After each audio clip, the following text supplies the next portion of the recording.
Hi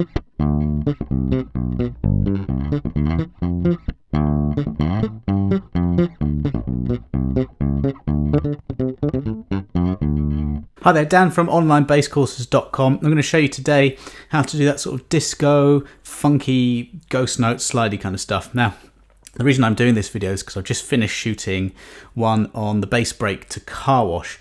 And the Car Wash chorus is...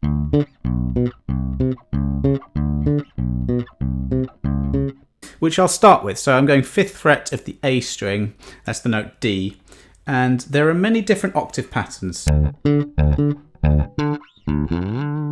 But this is just the standard one. Well, I say standard, it's probably the most common one. So if you're going on the 5th fret of the A string, that's the note D, 2 across, 2 down gives you the octave higher. And if you play that with your little finger and keep your wrist straight, I think little finger, sometimes that's a neglected finger when you're playing bass. I think that the distance between the root note and the octave is much less if you use that little finger. So that's what I'm going with. It's good practice to strengthen that anyway. So we've got the D, shift down to the 2nd fret, that's B, and then up a fret to the C, and then up one more fret to the C sharp.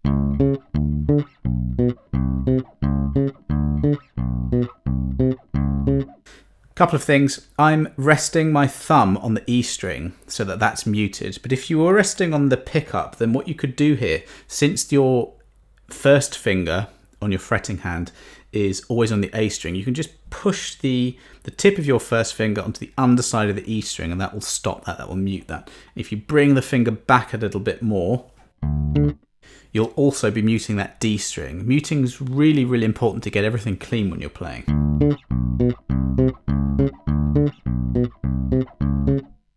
Index finger playing the lower string, the A string, middle finger plucking the higher one. I'm exaggerating the movement here, but it's important to get the next finger to where it needs to be a millisecond before. So I'm using that thumb just to pivot. Again, bit of an exaggeration. Also, you can angle the hand a little bit just to get that a little bit easier.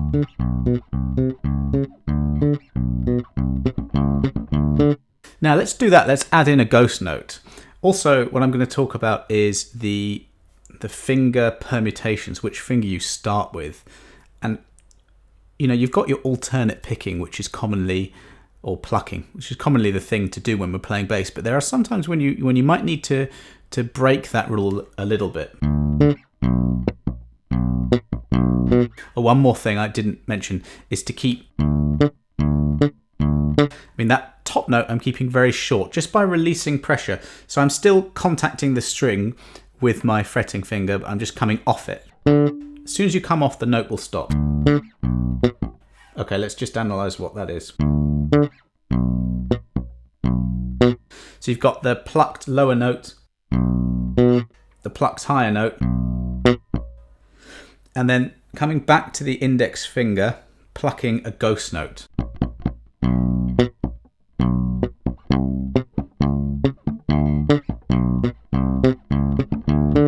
Now this is disco inspired, but if you listen to a lot of Jamiroquai bass lines from some of the great albums in the past to the Paul Turner's amazing bass lines now, you can hear that kind of influence coming into that playing as well. So it's not something that's confined to the past, it's a fun thing to do now.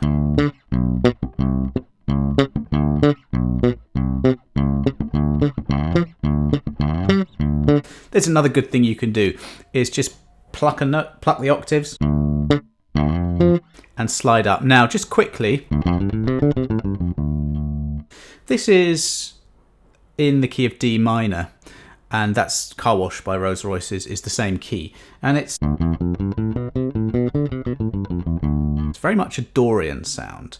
So you want to learn your Dorian, and the minor pentatonic scale you can play over any minor mode, which that is minor mode. You can do your minor pentatonic. So when I go, it's just a simple minor pentatonic scale, but instead of playing it in that direction, play it across the A string, and then you can get the octaves. So I'll just do the first 4 notes. That's fret 5 of the A string, fret 8 of the A string, the note F, fret 10, the note G, and fret 12, the note A.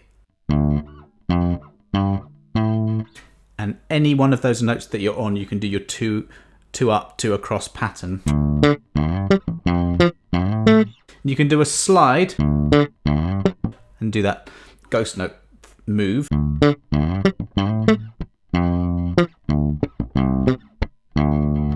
Little shake there. That's a shake. When you play a note, fret it, so I'm at fret 10 there. And you quickly slide in and out to either side of the fret. Either fret, either side.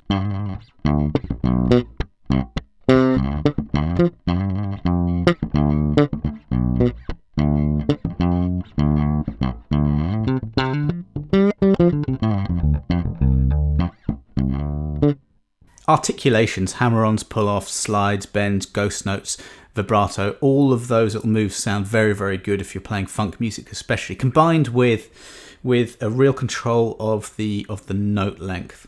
So I'm going to leave it there, but just a couple of ideas that you can play around with disco funk ideas. Make sure you subscribe, let me know in the comments below if you've got any questions, and I'll see you on the next video.